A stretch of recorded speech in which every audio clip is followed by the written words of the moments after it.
सामीन कलाम जे लाइ फरमाइश आहे ये असांजा ॿिनी प्यारा दोस्त आहिनि यार मोहम्मद शेख ऐं वाजिद अली शेख साहब जी फरमाइश ऐं वधीक फरमाइश आहे मिठल डूल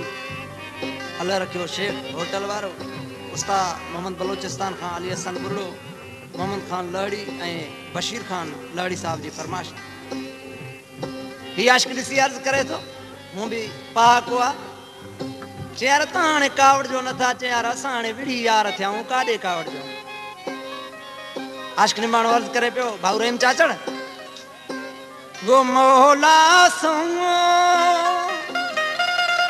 विड़ी यार थियाऊं नथी दुनिया असां खे टोड़े सघे मौला सो विड़ी यार थियाऊं नथी दुनिया असां खे टोड़े सघे अहिड़ो को मूंखे सुझे ई नथो जेको ॿेड़ी असां जी ॿोड़े सघे मौला सो विड़ी यार थियाऊं नथी दुनिया असां खे टोड़े सघे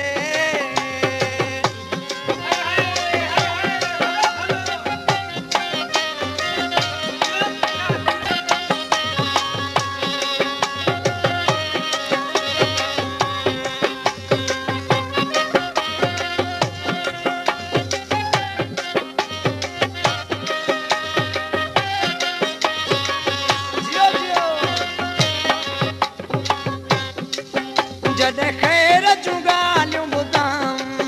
वेही हथ पोया रहियां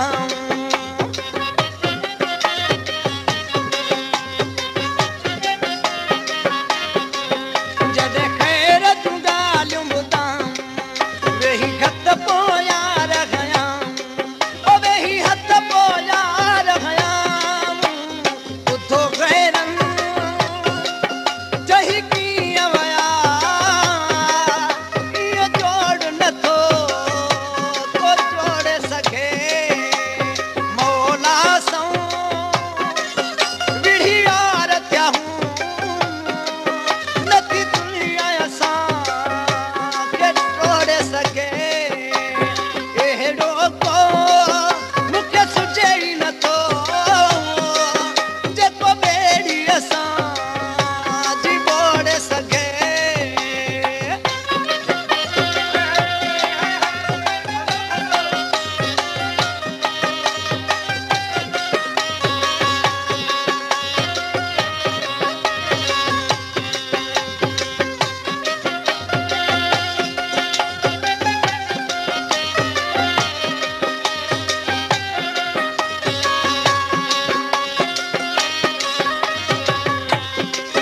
मूंसां दोस्तनि ख़ुशियूं मल्हायूं दिनूं शहर सॼे वाधायूं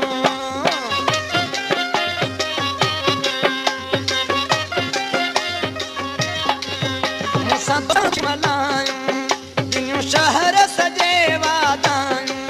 ओ दिनूं शहर सॼे वाधायूं मुबारक अथई पंज जानीअ जी न तो प्यार जूं गंढियूं को छोड़